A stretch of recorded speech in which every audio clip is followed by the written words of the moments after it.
Bonjour et bienvenue dans une nouvelle vidéo. Nouvelle vidéo, nouveau scandale. D'ailleurs, même la prochaine vidéo sera sur un scandale d'actualité qui bouleverse la sphère politique. Mais aujourd'hui, on va parler d'un scandale qui a commencé il y a quelques années maintenant, en 2019, et qui fait encore parler de lui en 2021. C'est un scandale lié aux poupées. Alors là, on ne parle pas de poupées Barbie. T'offres pas ce genre de poupée à ta petite sœur. Enfin, tu fais ce que tu veux, mais si t'offres une poupée gonflable à ta petite sœur de 8 ans, c'est chaud. C'est vraiment tendu, mec. Donc, ne fais pas ça. Et pas besoin de faire de dessin, vous savez tous à quoi ces poupées servent. À baiser! Et non, aujourd'hui, je ne vous parlerai pas du fait que le FC Séoul a apporté des poupées gonflables dans son stade pour un match de baseball. Après, je vais pas vous mentir, j'aurais vraiment bien aimé être là à la réunion. J'imagine bien la scène, genre, le mec il arrive... écoutez, c'est un peu tendu, hein, avec le coronavirus, on peut pas avoir les spectateurs, mais bon... un match de baseball, sans spectateurs, sans ambiance, sans rien... C'est pas ouf, quoi, je pense qu'on est tous d'accord autour de la table pour dire ça, hein. En fait, comme vous le savez, moi je vis seul depuis quelques années, hein, maintenant que voilà, ma femme est partie en 2005. On va pas s'étaler sur le sujet, mais il se peut que potentiellement, peut-être, dans une certaine éventualité, d'un concours de circonstances vraiment très éventuel, hein, j'ai quelques poupées gonflables à la maison. Donc bon, je me suis dit que si l'ensemble du conseil est d'accord, hein, peut-être qu'on pourrait les amener dans les gradins. Ça ferait un petit peu d'occupation, on leur mettrait des t-shirts de l'équipe, ça serait sympathique, quoi, non? Qu'est-ce que vous en pensez? J'imagine trop la scène comme ça me fait délirer. Bref, en tout cas, on va passer aux choses sérieuses. Je n'ai pas retrouvé la date exacte, mais les douanes de Incheon, au milieu des années 2010, ont décidé d'arrêter l'importation de poupées gonflables. Bien évidemment, les douanes de Incheon ne font pas la loi. Ce qui s'est passé, c'est que tout simplement, quand une commande de poupées gonflables arrivait d'un autre pays dans leur centre de douane, ils bloquaient la commande, le paquet restait chez eux et ils ne le donnaient pas soit au consommateur, soit à l'entreprise qui avait passé commande. Bien évidemment, les entreprises dont c'est le business, hein, d'importer et de vendre ce type de produit, elles n'étaient pas contentes d'avoir leurs produits qu'elles ont payés, bien évidemment, bloqués à la douane parce que les douanes ont décrété qu'elles allaient faire ce qu'elles voulaient. Donc, bien évidemment, il y a eu des procès. En 2019, la Cour suprême de Corée du Sud, la Cour suprême, c'est pas un petit truc, c'est l'instance la plus haute de Corée du Sud, frérot. Ils sont au-dessus du gouvernement. C'est eux qui vont, quand le gouvernement fait une loi, ils vont pouvoir dire « Non, mais là, votre loi, elle est pas bonne ». Ou c'est eux aussi qui, par exemple, ont dit « Les lois, à l'heure actuelle, anti-avortement, elles sont anticonstitutionnelles. Donc, le gouvernement a jusqu'à telle date pour changer la loi. » Donc, tu vois que c'est pas n'importe qui quand je te parle de la Cour suprême coréenne. Hein. La Cour suprême a dit vous n'avez pas le droit de bloquer l'import de ce type de produit. C'est pas fait pour les gens qui sont détraqués psychologiquement, ça peut être des gens totalement normaux, donc vous avez interdiction de bloquer les paquets. Bon, on en reparlera un petit peu plus tard, mais tu te doutes bien que les douanes, elles en ont eu rien à foutre de cet arrêté. Bien évidemment, les entreprises dont c'est le métier, elles peuvent pas rester à ne pas faire du business pendant des années, pendant toute cette période de procédure. Donc ce qu'elles ont fait, c'est simple, elles ont dérivé les commandes sur un autre aéroport, en l'occurrence l'aéroport de Gimpo, qui se situe lui aussi à Séoul. Je pense que vous avez très bien compris où va cette histoire, et ce qu'ont décidé les douanes de Gimpo. Elles ont, elles aussi, tout simplement décidé de bloquer toutes les commandes de poupées gonflables. Super le business, non?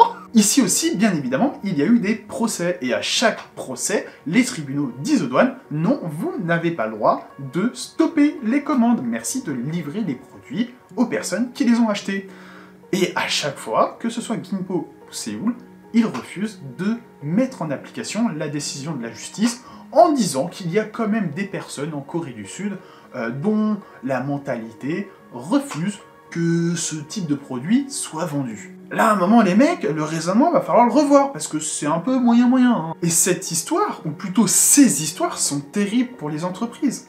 Parce que les entreprises doivent porter plainte à chaque colis qui est bloqué. Et en plus, il ne peut pas y avoir une seule plainte collective. Une entreprise du domaine sud-coréenne atteste avoir 22 procédures en cours. 22 procès contre les douanes, c'est énorme. Rendez-vous compte les frais d'avocats qui sont déployés pour qu'au final, le tribunal leur donne raison. Les douanes refusent de leur donner quand même la marchandise. C'est hallucinant. Si je parle de ce sujet, premièrement, ça me fait marrer. Je suis un enfant, ça me fait marrer, je suis désolé, hein, mais c'est comme ça. Et donc du coup, j'ai eu envie de vous en parler. Et deuxièmement, c'est parce que, et on va en parler entre maintenant et la fin de la vidéo, on voit clairement que l'agenda politique lié aux élections qui arrivent en 2022 est lancé et on est en plein dans la campagne présidentielle. Et oui, je te vois toi, tu es épaté. Je parle de poupées gonflables et je réussis à amener ça sur la politique coréenne. Eh, je suis fort ou pas? Avoue que je suis fort. Mais laisse-moi t'expliquer un petit peu tout le cheminement. Cette affaire, elle arrive dans la sphère politique en été 2019, après que la Cour suprême ait rendu sa décision disant que si l'import de poupées gonflables était totalement légal et c'était pas un truc pour les gens détraqués et les gens qui utilisaient ces produits ne vont pas finir détraqués non plus. Ce qui s'est passé, c'est que certains Coréens ont lancé une pétition. Rappelez-vous, dans l'une de mes dernières vidéos dédiées au racisme et au harcèlement en Corée du Sud, je vous expliquais que chaque citoyen peut créer une pétition sur un site du gouvernement. Si cette pétition reçoit 200 000 signatures en un mois, alors le gouvernement est obligé d'y apporter une réponse. C'est ce qui s'est passé. Il y a des gens qui ont lancé une pétition afin d'interdire l'import de poupées gonflables en Corée du Sud, en expliquant notamment que c'était, comme l'expliquaient les douanes, un produit pour les gens détraqués, et qu'en plus, ça n'allait pas du tout aider à réduire les crimes sexuels, voire même l'inverse, parce que une fois qu'ils auront fait des petites choses pas très catholiques avec les poupées gonflables qui sont totalement inertes, les gens vont se dire que ça serait quand même mieux de le faire avec une femme, et que du coup ils vont aller violer des femmes.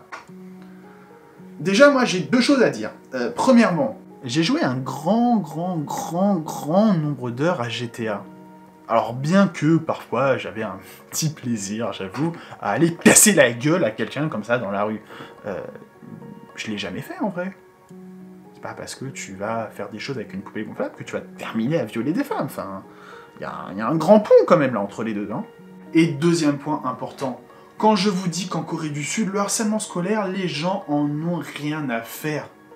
La pétition pour la gamine qui s'est fait frapper parce que sa mère est étrangère, elle est toujours à moins de 20 000 signatures. Ils ont eu les 200 000 signatures avec leur coup de poupée gonflable, merde. Genre, c'est plus important de faire interdire les poupées gonflables que de faire des régulations pour les enfants qui se font frapper parce que leurs parents sont étrangers. Bref, laissons ça de côté, c'était l'une des dernières vidéos.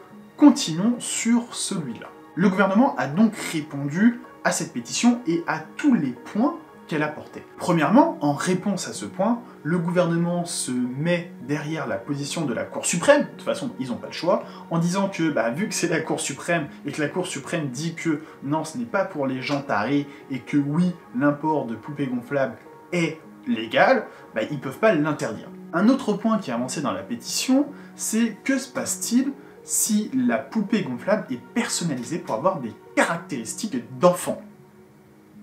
Là, le gouvernement répond qu'effectivement, il y a un flou juridique à l'heure actuelle et qu'ils vont faire en sorte de faire passer des lois pour que cela soit interdit, que ce soit interdit d'importer, de produire ou de vendre des poupées gonflables avec des caractéristiques d'enfant en Corée du Sud. Merci à toi de m'écouter avec autant d'attention. Ce que je te propose, c'est que tu t'abonnes et que tu mettes la petite cloche avec toutes les notifications. Comme ça, tu pourras m'écouter avec passion sur des histoires rigolotes, mais très sérieuses, liées à la Corée du Sud. Allez, on retourne à la vidéo.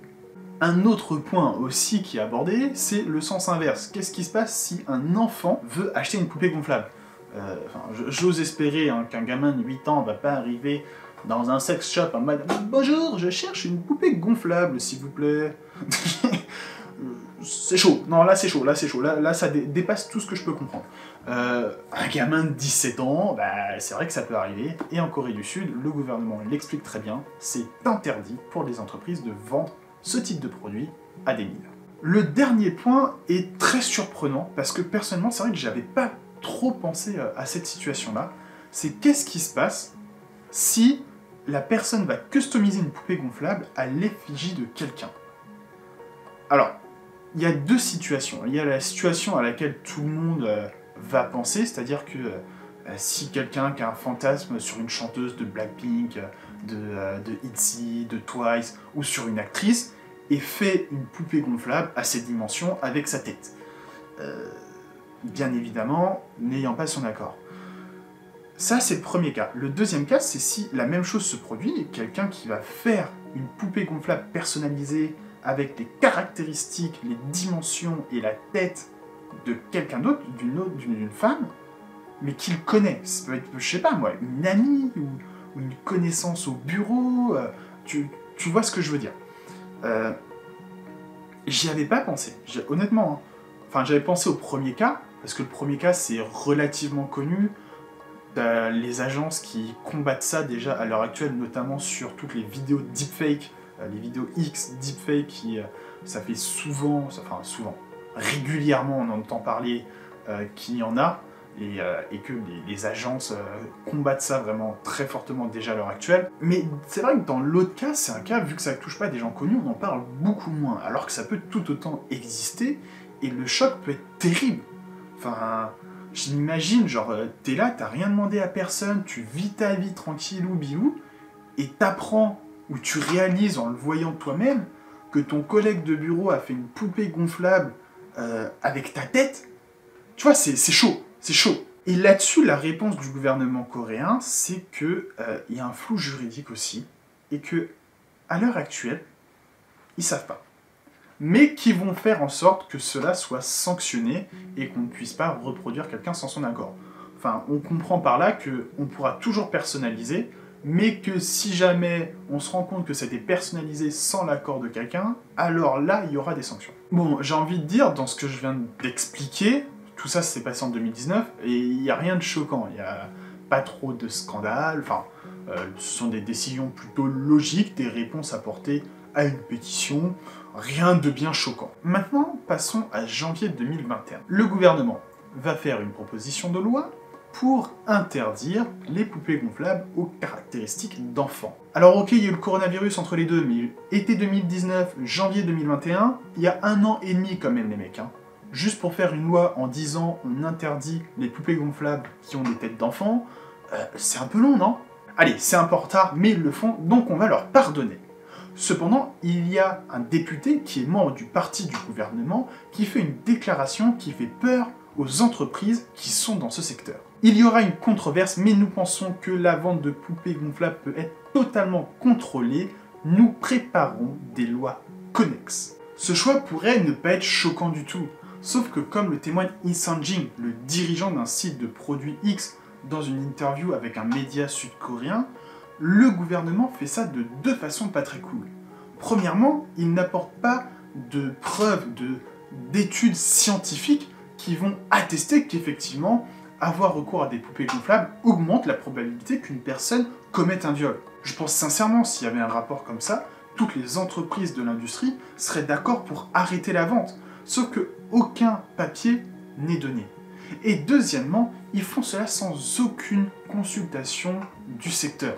Ils vont donc le réguler sans même demander aux acteurs du secteur quelles seraient les pratiques les plus acceptables ou les mieux adaptées à leur marché. Mais personnellement, dans cette action du gouvernement, je vois une campagne politique pure et simple. On est passé en 2019 d'un gouvernement qui disait « on est obligé de respecter la Cour suprême ». Maintenant, en 2021, le gouvernement envoie certains de ses députés dire nous préparons des lois qui vont plus loin, cela va faire scandale, mais c'est pas grave. Il ne faut pas oublier qu'en mars 2022, ce sera les élections présidentielles en Corée du Sud. Je vois clairement dans cette action de la part du Parti démocrate l'ambition d'attraper des voix chez les conservateurs qui sont plutôt friands de ce type de régulation.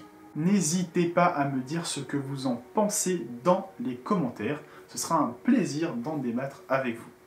Comme d'habitude, n'hésitez pas aussi à vous abonner, à liker et à partager. La prochaine vidéo sera aussi en rapport avec la politique, soyez prêts parce que c'est quelque chose de très gros et d'actualité.